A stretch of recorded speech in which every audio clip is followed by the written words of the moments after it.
Entonces tenemos las deflexiones de bregma, de frente y de cara.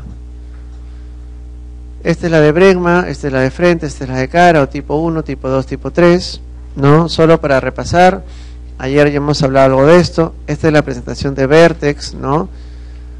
Porque lo que palpas aquí pues es el vértex justamente, ¿no? La zona más prominente de la cabecita, el mentoncito está bien pegado al pecho, ¿no? Poco a poco en las deflexiones el mentoncito se va separando del mentón. Esta es la de bregma, les decía, que generalmente por las contracciones que existen se termina convirtiendo en una posición de vértex y suele salir vía vaginal, o incluso se puede convertir con la mano, ¿no? Pero ya ese es otro cuento. La deflexión tipo 2 o de frente, ¿no? Como ya les dije, siempre termina en cesárea, puesto que el diámetro ofrecido es 13.5. Por lo tanto, siendo el oblicuo más grande, 12.5, ¿va a pasar un diámetro de 13.5? Jamás, pues, ¿no? Es como que quieras pasar un elefante, ¿no? Por esta puertita, ¿no? No va a pasar, ¿no? No va a pasar. Entonces siempre va a terminar en cesárea. Y las variedades de cara, que sí tienen dos variantes, ¿no? Las variedades mento anteriores pueden hacer vía vaginal y las mento posteriores sí van para cesárea. Este es igual, la presentación de vértex, la presentación de bregma, ¿no?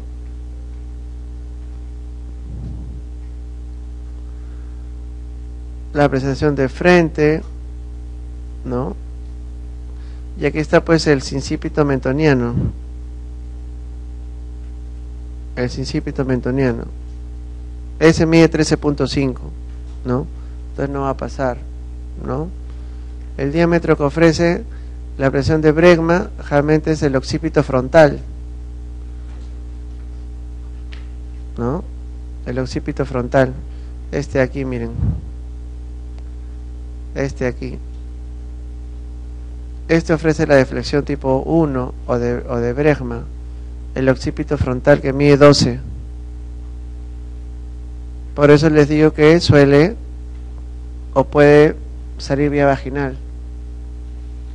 Este ofrece la deflexión tipo 2, el sincípito mentoniano, que mide 13.5, por eso que jamás van a ser vía vaginal.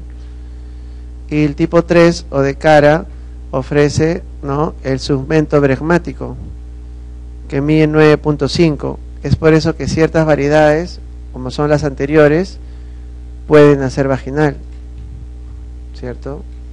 Aquí está en la presión de cara el submento bregmático, ¿no? Aquí está el sincípito mentoniano y aquí está el occipito frontal. Ya más clarificador que esas imágenes, ya todo masticadito, ya como para pregrado. También existen los asinclitismos. El sinclitismo es la perfecta equidistancia que debe haber entre la sutura sagital, el promontorio y el pubis, ¿no? Como ustedes se dan cuenta, en el tema de las deflexiones era una separación de la cabeza del pechito, digamos, ¿no? O sea, lo que acarreaba que esté deflexionado. En cambio aquí es diferente. El asinclitismo ya es un tema de bamboleo de la cabeza, ya no es de flexión, ¿no? Es como que así, ¿no? Así o así. En el otro era así, ahora es así. O sea, diferente eje es el que se evalúa. Cuando la sutura sagital está tirada hacia atrás y lo que uno palpa cuando en el tacto vaginal es el parietal anterior, todo se llama asinclitismo anterior. Cuando la sutura sagital está tirada hacia adelante y lo que uno palpa en el tacto vaginal es el parietal posterior, eso se llama asinclitismo posterior. Y por último, el pasajero, ¿no? La situación, les decía, que un bebé esté en transverso es una distosia. Transverso, dice, cuando el eje longitudinal del feto es perpendicular al eje materno, se da en 1 de 300 partos. Miren cómo es la fotito, transverso. ¿Por qué se puede poner en transverso un bebé? Porque es chiquito, es prematuro. Porque hay de repente tumores uterinos, llámese miomas, ¿no? Porque también hay placenta previa, ¿no? Porque el bebito tiene alguna tumoración, alguna malformación. ¿Cómo te das cuenta del diagnóstico? Por el Leopold, ¿no? Y lógicamente lo podrías confirmar en la ecografía y en el tacto vaginal, ¿no? Se considera, dice, una distosia absoluta, dice, ante la presencia de ruptura de bolsa debe considerarse una emergencia, ¿no? Claro, lógicamente, ¿no? Esa paciente tiene que entrar de forma electiva a ser programada su cesárea, pero si ya viene con contracciones y todo eso, ya es una emergencia. Presentación podálica, ¿no? Ya habíamos dicho cuáles son las 3 variantes de la posición, en realidad se llama pelviana, ¿no? Más que podálica, o sea, formalmente es la posición pelviana, ¿no? Hay 3 variantes: la pelviana incompleta, la pelviana completa y la pelviana de nalgas puras o nalgas francas, ¿no? Es característico, ¿no?, de que en las nalgas puras y nalgas francas, aquí el bebito está totalmente flexionado, está haciendo como una U, como una herradura entre su cuerpo y sus piernas, ¿no? Como si fuera de esos gimnastas olímpicos que hacen aros, que se cuelgan en el aire y de ahí suben los pies, las piernas, igualito, ¿no? Son un atleta olímpico. Entonces, ¿por qué se puede poner un bebé en podálico? De repente porque es muy chiquito, porque hay miomas, porque tiene placenta previa. También te puedes dar cuenta, o te deberías dar cuenta, cuando haces un Leopold, ¿no?, en la evaluación de la paciente. Obviamente lo puedes confirmar ecográficamente. ¿Por qué se llama la presentación pelviana completa? ¿Qué quiere decir esto? Que los muslos están flexionados sobre el abdomen y las piernas sobre los muslos. Ahí está. Esa es una podálica completa, ¿no? ¿Qué voy a tactar al examinarla? Pero para el sacro, inclusive los piececitos a veces. Nalgas puras o nalgas francas. Aquí los muslos están flexionados sobre el abdomen y las piernas extendidas sobre el tronco, ¿no? Por eso que describen como una U. Y la podálica incompleta es uno o ambos muslos o una o ambas piernas se encuentran extendidas, ¿no? Como verán acá esta pierna se ha extendido.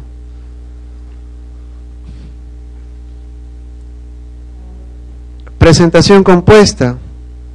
¿Qué quiere decir? Cuando el bebé nace acompañado de una extremidad, mano o pie junto a la cabeza, ¿no?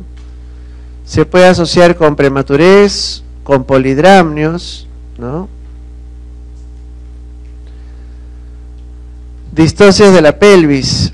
Si tu paciente pues es estrecha, ya sabemos que vas a tener que operarla. Problemas anatómicos de la pelvis, ya les adelantaba ayer, paciente que ha tenido pues una displasia de cadera o un traumatismo, o pacientes que vienen en silla de ruedas, ¿no?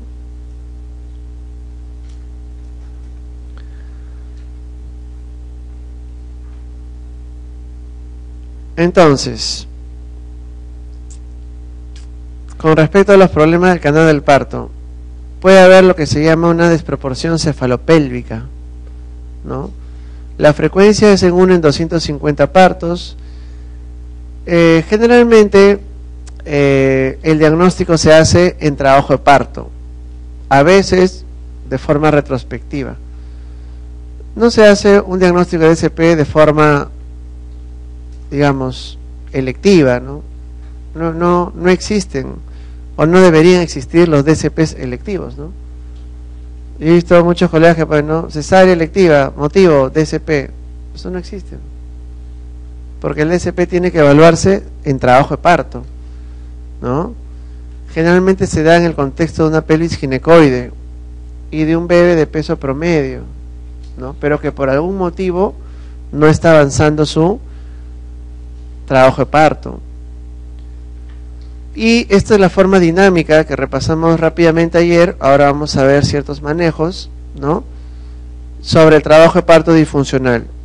Tenemos, por ejemplo, a la fase latente prolongada, cuando en la nulípara esto dura más de 20 horas, en una multi más de 14. ¿Qué hacer ante una fase latente prolongada? Que fue, ¿no?, cosas que no revisamos ayer porque no era parte de, pero ahora sí lo vamos a hacer. En general, se puede hacer un tratamiento expectante o un tratamiento ya más de intervención, ¿no? El tratamiento expectante, recuerden que es una paciente que está, pónganse en el ejemplo, una paciente primigesta que de repente tiene ya más de 20 horas de fase latente, está con 2 de dilatación hace más de un día. ¿Qué cosa puedes hacer? Reposo, hidratación, o también puede ser un poco más agresivo, ¿no? Ya tú dices, pucha, ya está casi un día en fase latente, no llega a fase activa. ¿La vas a operar? Puede ser que en un segundo o tercer paso la llegues a operar, pero como les dije al inicio, el trabajo de parto disfuncional no necesariamente es sinónimo de cesárea.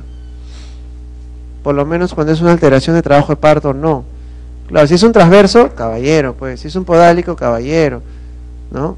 Pero si, por ejemplo, tiene algo de estos, una fase latente prolongada, ¿qué se puede hacer? Estimular para que la paciente empiece a dilatar más rápido. ¿Cómo puedo hacer eso? Haciendo amniotomía, o sea, ruptura de bolsa, ¿no?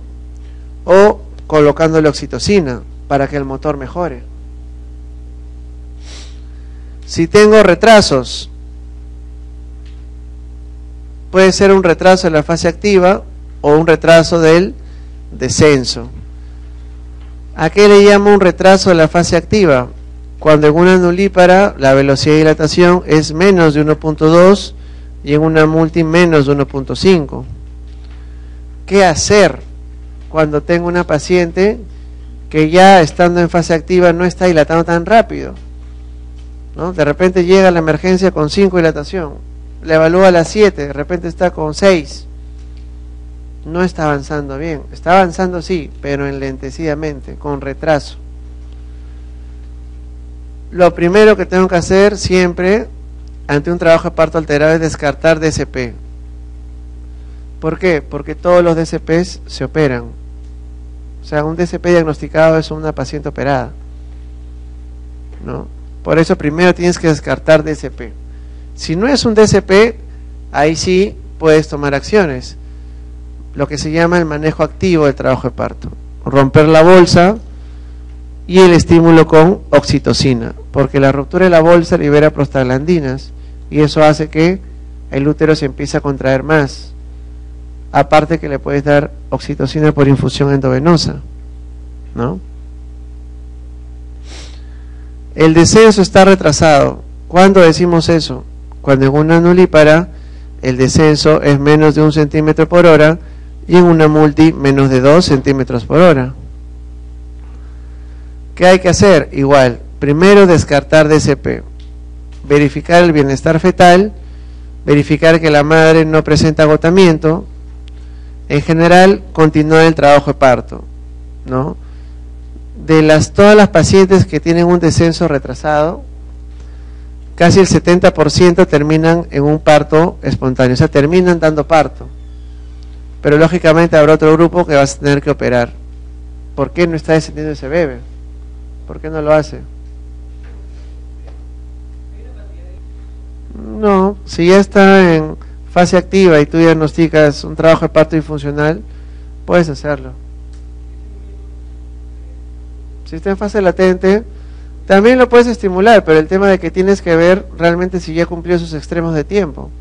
O sea, si ya pasó las 20 horas que se puede esperar, ahí recién. Pero no lo vas a hacer, no vas a hacer, ay, yo quiero que mi esposa dé parto rapidito, apenas que esté con una dilatación le rompo la bolsa. No, pues eso es una iatrogenia. Porque tienes que esperar la evolución espontánea del trabajo de parto. Porque tienen que saber que por definición el parto demora. ¿no? Varios colegas, oye, te dejo, pues te encargo pues a mi esposo, hermano, estoy de guarda, ya vengo ya en un par de horas ya habrá nacido, ¿no? De la clásica. ¿Cómo con un par de horas, Leo? No, no, pues sí, para allá, no, como salgo de guarda, ya pues salgo de la guarda, vengo, la recojo y ya me la llevo a la casa. ¿Sabes qué creen? Que el trabajo de parto es que... Entonces, siendo médicos, ¿ah? Siendo médicos todavía. Tienen que saber que el parto demora. Tienen que hacerse la idea que la paciente en parto, por lo menos, en el peor de los casos va a estar 24 horas en parto, ¿no? Y las que no lo harán más rápido, ¿no? Fácil, doctora. Postula gineco, haces la residencia 3 años y cuando seas especialista lo vas a saber. Es muy complejo, yo no les puedo explicar, es una maraña de conceptos ahí. No, la ginecobstetricia no es como la cardiología. Si tú tienes una paciente con un IMA, ST no elevado, haces esto. Si tú tienes un IMA, ST no elevado, haces esto. La obstetricia no es así. Lo que tú decides en un momento lo puedes cambiar a los 15 minutos, o puedes seguir tu plan, o puedes cambiar a otro, o puedes pasar a cesárea, o haces sufrimiento fetal, terminas en cesárea de emergencia. Entonces, un poco en broma, un poco en serio, te digo lo primero que te dije, porque en realidad ya es un tema de la especialidad. Pero lo que sí les puedo decir es lo que les he venido diciendo, ¿no? Conceptos generales, que son, por ejemplo, si tú diagnosticas un DCP, tienes que operarlo. Si tú tienes un podálico, tienes que operar, ¿no? Y lo otro, como ya veremos más adelante, ¿no? Pero me adelanto para tratar de darte alguna respuesta mayor, es que si tú tienes un trabajo de parto disfuncional, por ejemplo, un retraso de la dilatación, ¿qué cosa vas a hacer? Hemos dicho, le vas a dar, probablemente vas a hacer manejo activo, vas a romperle bolsa, vas a estimularla con oxitocina. En el mejor de los casos, con eso nomás va a aprender. Pero también existe lo que se llama, como repito, y es un concepto de especialidad, no quiero confundirlos, solo para un poco responder algo más a esa pregunta. También existe el concepto de lo que se llama, ¿no?, acentuación fallida, ¿no? Entonces, si tú tienes un trabajo de parto disfuncional, estableces manejo activo, un grupo de pacientes te nacerá, bacán, lo conseguiste. Otro paciente no lo hará, porque a pesar que le das oxitocina, a pesar que rompiste bolsa, va a seguir sin dilatar, sin descender. A esos pacientes, como ya no te queda otra alternativa, ahí tendrás que operar, ¿no? Entonces, como les digo, casi nunca la primera actitud ante un trabajo disfuncional es la cesárea, casi nunca, ¿no? A menos, claro, que los latidos estén paralelamente ya tomados, el bebé está pues con bradicardia, taquicardia, ya pues ahí ya ni hablar, no vas a decir, no, primero la acentúo y después lo opero, ¿no? Por eso les digo de que la obstetricia no es una receta de cocina como en otras especialidades, donde los algoritmos son rígidos. Tú sigues todo el algoritmo, 1, 2, 3, 4, 5, y eso es lo que haces. En la obstetricia no es así. Tú puedes seguir uno, al rato te retractas, al rato revalúas, al rato cambia, al rato lo operas, al rato estás en un juicio. Entonces, así es la obstetricia, así es. Por eso que no puedo yo dar recetas, ¿no? Por lo menos en trabajo de parto. En otros casos sí, ¿no? Como preeclampsia tiene su algoritmo, RPM, vamos a ver, tiene su algoritmo, ¿no? Atonía uterina tiene su algoritmo, ¿no? Y lógicamente hay cosas que sí se prestan, pero un trabajo de parto no tanto para algo tan rígido, ¿no? Es manejo de caso a caso, que ya pues para eso tienen que entrenarse en la especialidad. Detenciones, desaceleraciones prolongadas, detenciones de la dilatación, detenciones del descenso, ¿no? Esto es lo que tenemos aquí. ¿Cuándo llamamos que hay una desaceleración prolongada?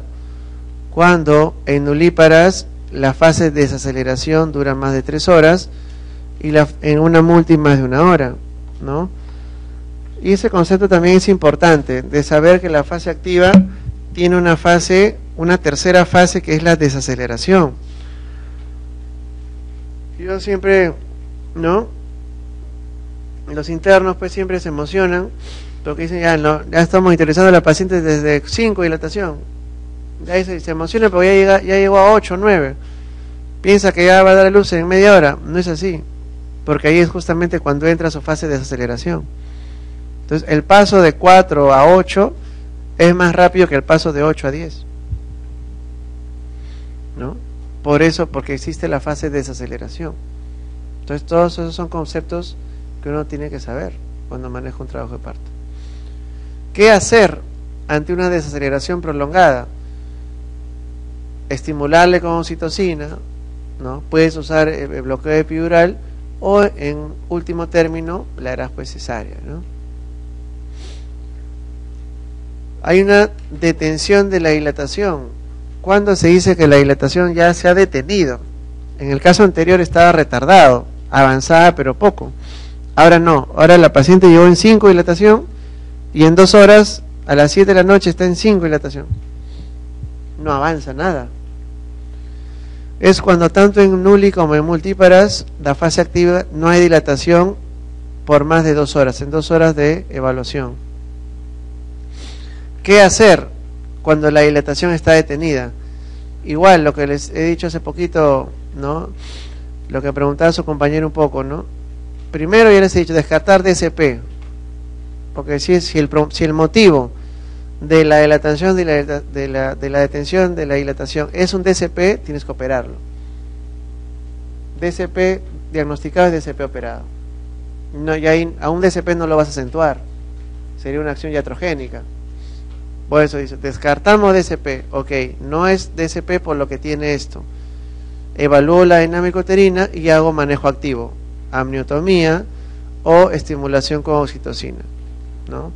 Y si falla el manejo activo, que es un poco lo que les explicaba hace segundos, si es que falla tu manejo activo, terminarás pues operando a la paciente, ¿no? Lógicamente forzamos el parto vaginal, pero hasta cierto punto también, ¿no?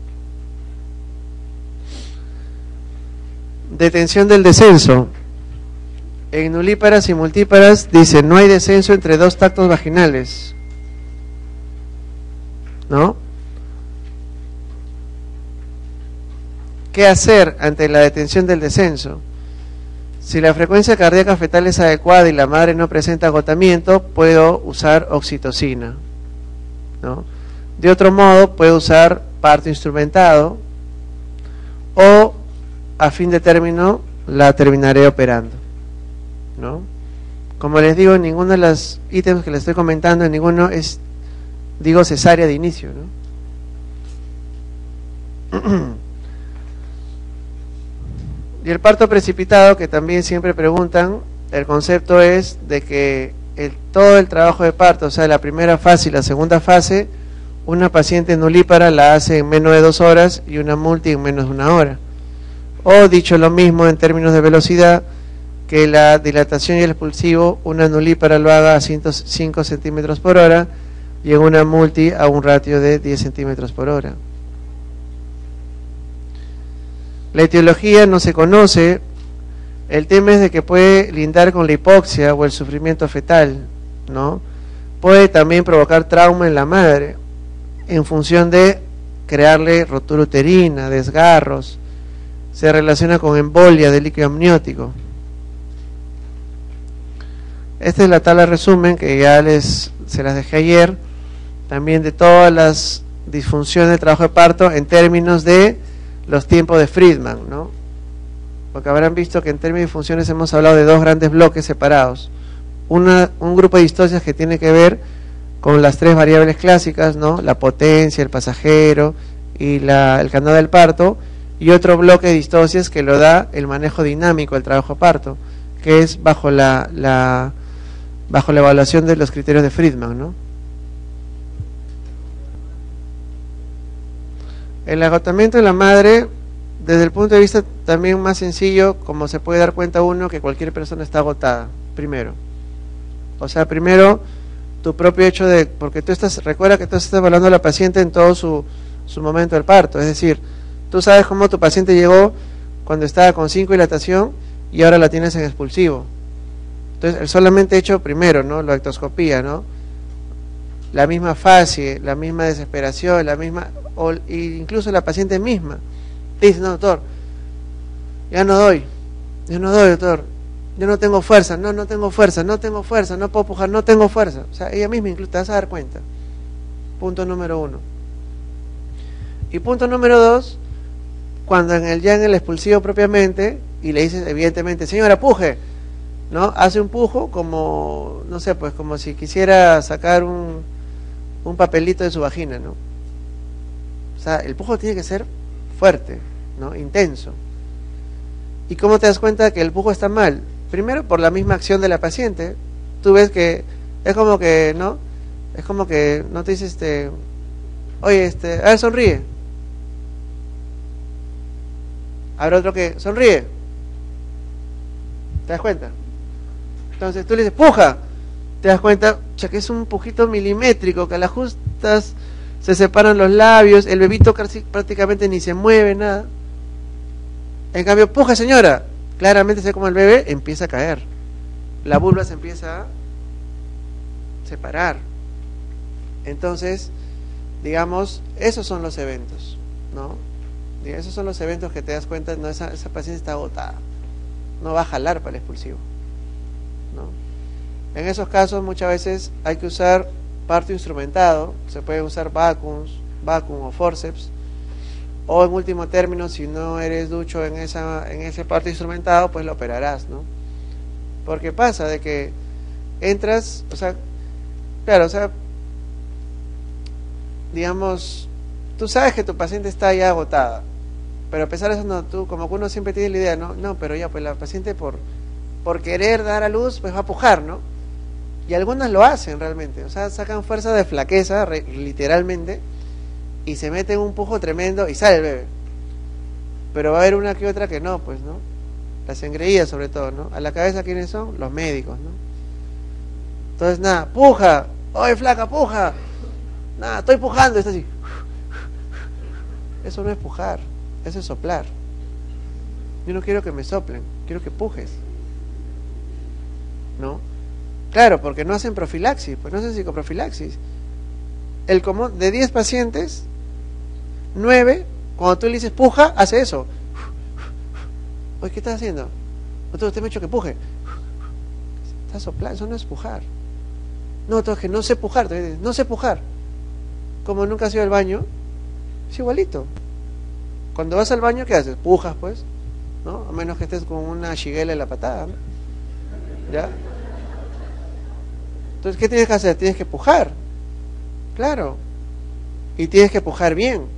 Si no, no va a nacer tu bebé. Eso métanse en la cabeza. Un bebé tiene que nacer acompañado del pujo materno. Por eso de que eso que parece como una trivialidad, decir agotamiento materno, ese es un diagnóstico. Tú puedes poner en la historia clínica, diagnóstico, agotamiento materno, plan cesárea. ¿Quién te va a decir nada? Algo, ¿no? Parece algo muy coloquial, ¿no? Muy decir, oh, ¿cómo vas a poner eso? No, eso está en los libros. Agotamiento materno, ¿no? Es importante. No, la incompetencia cervical va por otro lado. La incompetencia cervical no es un diagnóstico de trabajo de parto. La incompetencia cervical tiene que ver más bien con pérdidas tempranas del embarazo, sobre todo de segundo trimestre. Con respecto a eso es la incompetencia cervical. La incompetencia cervical es un concepto de esa naturaleza, no va en trabajo de parto.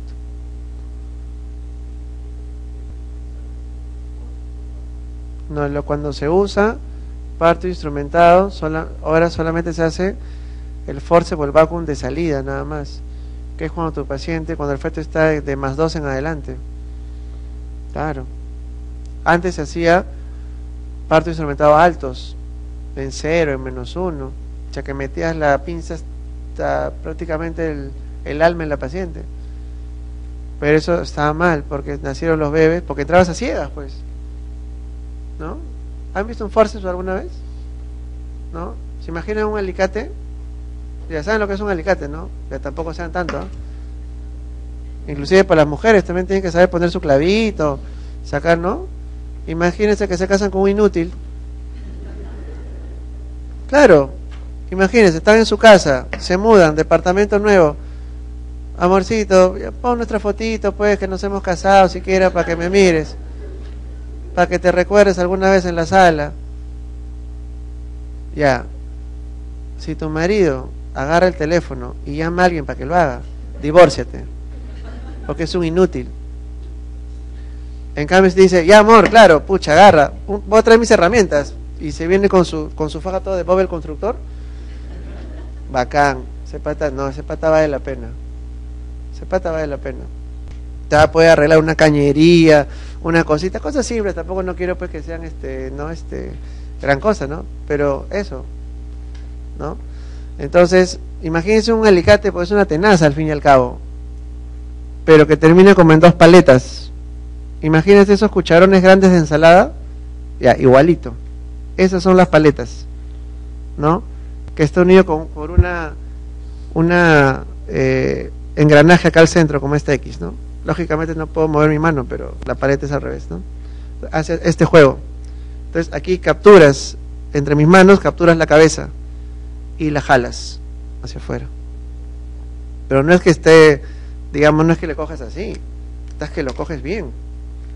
Y como no veías, cuando antes se usaba el forceps alto, salía el bebé, sí salía, pues salía fractura de cráneo, fractura parietal, equimosis en el ojo, hematoma ocular. Por eso que ahora solamente se usa forceps o vacuum de salida. Cuando ya el bebé ya está al portas de salir, pero ya pues ya la paciente ya no jala, no puja nada, no te hace nada, ¿no? Lo otro es que le hagas un Christeller, ¿no? Que no está proscrito tampoco. Pero también el Christeller tiene su técnica, ¿no? He visto residentes de Christeller, pucha, creen que tienen que darle el codazo al pueblo ahí, así. No, así no es. Se creen ahí la roca, no sé qué se creen. Creen que están en valetó, están haciendo una llave a la paciente, ¿no? Quieren que la paciente haga así, ya, me rindo. Se pasan, de verdad, de todo se ven, como en botica, de todo se ve. Es hospital docente, pues.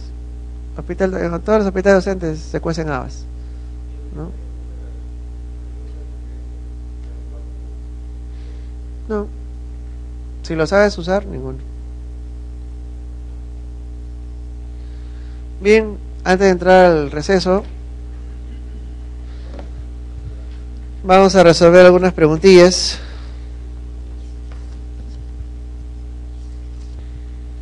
Muy bien. Dice, la fecha probable de parto se calcula sumando tantos días al primer día de la fecha última regla y se resta. ¿Cuánto era? Más 7 menos 3, ¿no? Sinclitismo de sinclitismo. ¿La relación cuál era? Entre la sutura sagital, la perfecta equidistancia con el promontorio y con el pubis, ¿cierto?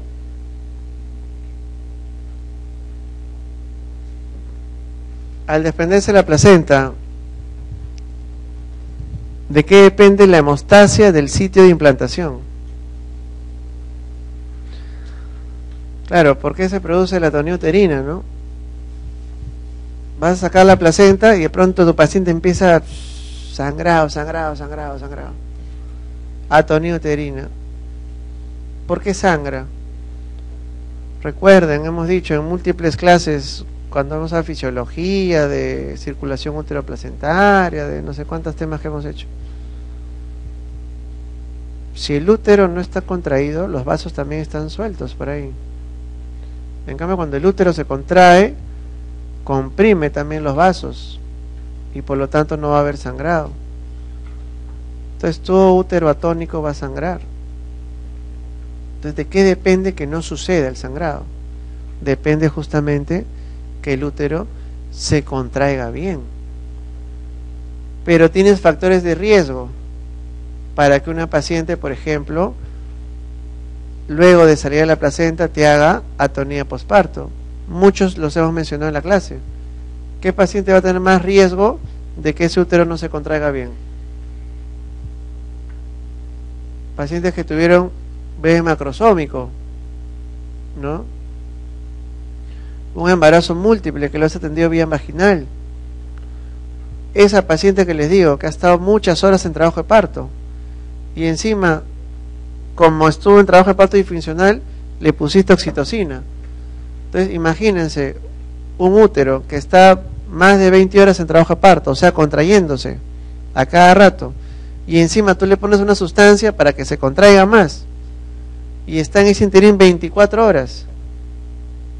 ¿Qué cosa va a pasar una vez que termina de expulsar el bebé? Ese útero está agotado también, ¿no? ¿Ustedes hacen ejercicio o no? ¿Nada? ¿Nadie? ¿Nadie corre, gimnasio, nada? ¿No? ¿No? ¿Qué hacen? ¿Se pinchan nomás? Tranquilos, ¿ah?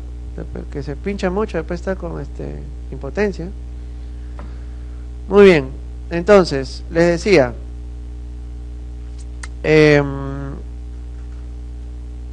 ese útero está agotado. ¿Cómo manifiesta su agotamiento? ¿No? Agotamiento entre comillas, ¿no? Para que se entienda. No se contrae. Sale el bebé, como dice el útero, ya cumplí mi misión, ahí tienes a tu bebé. Pero ahora ya se tira el abandono, pues. Ya no se contrae. ¿Qué va a pasar? Atonía uterina. Y de las buenas, ¿ah? Empieza a sangrar. No te lo para nadie, ¿no? Primera causa de muerte materna en el Perú, atonía uterina, ¿no? ¿Cuál es la primera causa de muerte materna en la costa del Perú? Pregunta de examen, ¿no? Ya los maté ya. ¿Cuál es? Preeclampsia, dicen por ahí. ¿Alguien que haya estudiado? ¿Cuál es la primera causa de muerte en la costa peruana? Desde Tumbes hasta Arica. ¿Cuál es? Porque en todo el Perú es atonía uterina, en global. ¿Y si lo dividimos por regiones? Esa es la pregunta de examen, ¿no? Los trastornos hipertensivos del embarazo son la primera causa en la costa, ¿no? Bueno, esto ya lo he pasado porque ya es muy obvio, ¿no? Para usted ya es una ofensa para su alto nivel de conocimiento.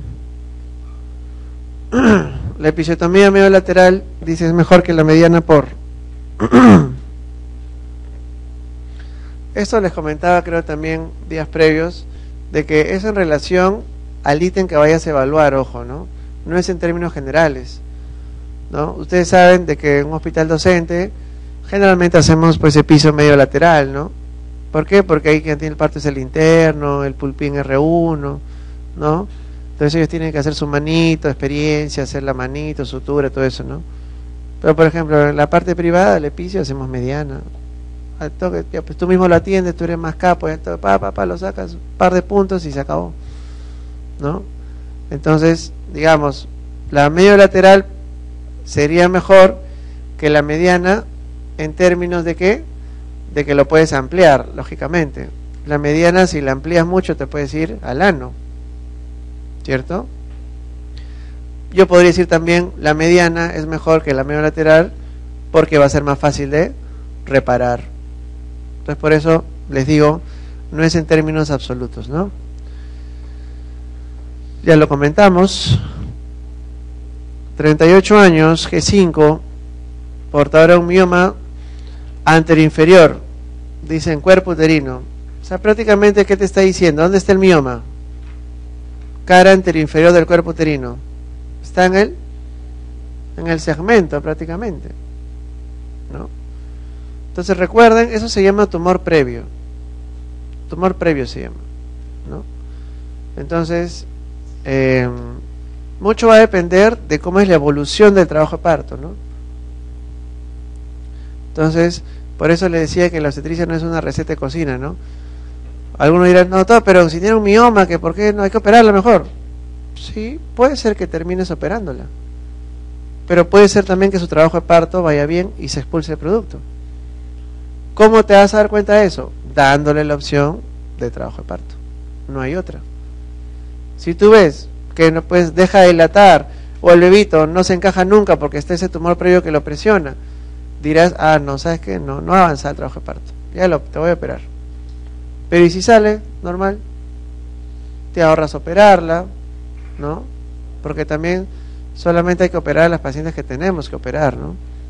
También la cesárea no está exenta de complicaciones, ¿no?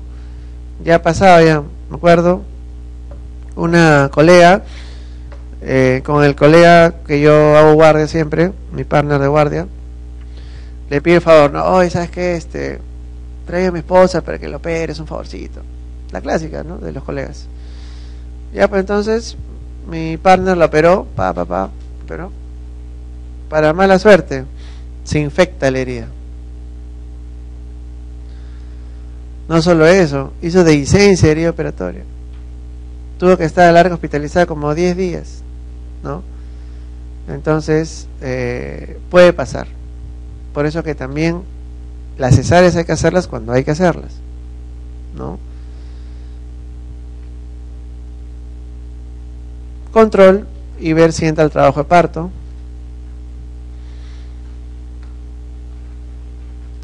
¿Cuál sería la afirmación correcta con respecto a trabajo de parto precipitado?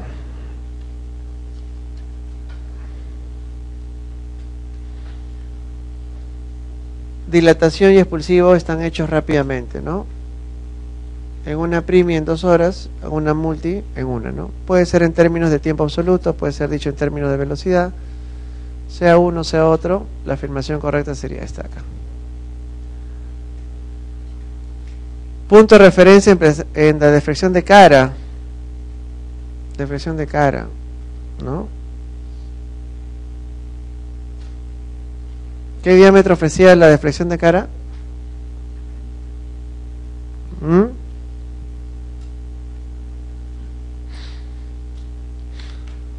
La deflexión de Bregman, ¿qué diámetro ofrecía? El occipito frontal, ¿cierto? La deflexión de frente, ¿qué diámetro ofrecía?